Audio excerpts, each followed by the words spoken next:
और इस बीच एनआईए ने पहलगाम हमले की जो प्रारंभिक रिपोर्ट है वो तैयार कर ली है। एनआईए के सूत्र ये बता रहे हैं बहुत बड़ा खुलासा इस प्रारंभिक रिपोर्ट से होने जा रहा है। पहलगाम हमले की ये शुरुआती जांच रिपोर्ट आप कह सकते हैं जो तैयार है। हमले के पीछे लश्कर, आईएसआई और पाकिस्तानी आर्मी। आईएसआई के इशारे पर लश्कर के हेडक्वार्टर में रची गई साजिश। हमले में आतंकी मूसा और तलहा की भूमिका। इतना ही नहीं, आतंकी पीओके में अपने हैंडलर के लगातार संपर्क में थे। हमले के वक्त पाकिस्तान से आतंकवादियों को ऑर्डर मिल रहे थे। आतंकवादी हमले में OGW ऑन ग्राउंड वर्कर्स की जो भूमिका है वो भी सामने आ रही है। इस हमले में स्थानीय लोगों की भूमिका पर शक है। आतंकियों ने बेताब घाटी में अपने हथियार छिपाकर रख दिए थे। एनआईए के डीजी के नेतृत्व में ये प्रारंभिक जांच रिपोर्ट तैयार की गई है। ये इस वक्त की बड़ी खबर है जो मैं आपको बता रही हूं। हमले के बाद एनआईए ने इस वारदात की जांच का जिम्मा लिया था और अब जो एनआईए की तरफ से प्रारंभिक जांच रिपोर्ट तैयार की गई है, सूत्रों के मुताबिक जांच रिपोर्ट में पाकिस्तानी आतंकवादी संगठन लश्कर-ए-तैयबा, आईएसआई और पाकिस्तानी आर्मी की साजिश के सबूत सामने आ जाएंगे। जांच में सामने आया आतंकवादियों ने हथियार जो हैं वो बेताब वैली में छिपा दिए थे।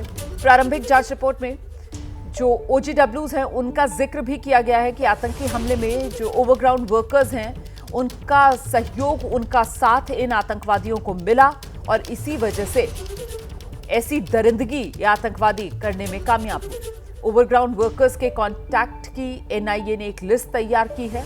OGW पर प्रशासनिक और अदालती कार्रवाई की तैयारी भी की जा रही है। ये प्रारंभिक जांच रिपोर्ट और इसमें एनआईए ने करीब 150 लोगों के बयान दर्ज किए हैं। 3D मैपिंग और जो क्राइम सीन रिक्रिएट किया गया, शुरुआती रिपोर्ट भी इस प्रारंभिक जांच रिपोर्ट का हिस्सा है। मौके से मिली खाली कारतूस एफएसएल को भेजे गए, जिनकी रिपोर्ट आना अभी बाकी है। एनआईए की प्रारंभिक जांच रिपोर्ट में पीओके का जिक्र किया गया है। आतंकवादी पीओके में अपने हैंडलर्स के संपर्क में थे, ये इस प्रारंभिक रिपोर्ट में बताया गया है। एनआईए के डीजी के नेतृत्व में बनी ये प्रारंभिक जांच रिपोर्ट। डीजी एनआईए उन्हीं के नेतृत्व में ये प्रारंभिक जांच रिपोर्ट जो बनी है वो गृह मंत्रालय को रिपोर्ट सौंपेंगे।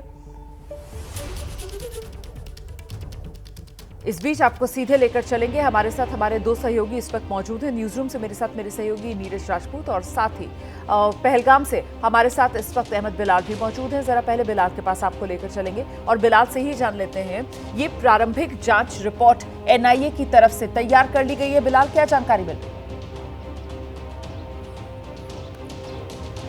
बिल्कुल रुमाना, देखिए आपको बताना चाहूंगा कि प्रारंभिक रिपोर्ट जो है वो डीजी एनआईए के नेतृत्व में तैयार की गई है और इसमें साफ तौर से ये कहा गया है कि इस पूरी कायराना आतंकी हमले के पीछे जो है वो आईएसआई और लश्कर और पाकिस्तानी आर्मी के सबूत जो है वो यहाँ पर जांच एजेंसियों को मिले हैं। क्योंकि आपको बता दें कि कल भी जिस तरीके से जो डीजी एनआईए हैं वो खुद घटनास्थल पर पहुंचे थे और तकरीबन 3 घंटे तक पूरी घाटी का मुआयना जो है वो उन्होंने किया था और मौके पर जो खाली कारतूस जो है वो मिले थे उनकी भी जांच के लिए उन कारतूसों को जो है वो एफएसएल भेजा गया है ताकि ये पता लगाया जा सके कि ये कारतूस जो है वो कहां पर निर्मित है। इसके अलावा जो बड़ी बात इस इनिशियल रिपोर्ट में कही गई है कि जो 2 आतंकी हैं हाशिम मूसा और अली भाई उर्फ तलहा, ये दोनों पाकिस्तानी नागरिक है और पीओके में इनका हैंडलर जो है वो वहां पर हैंडलर के निर्देश पर उन्होंने आतंकियों ने इस पूरी साजिश को जो है वो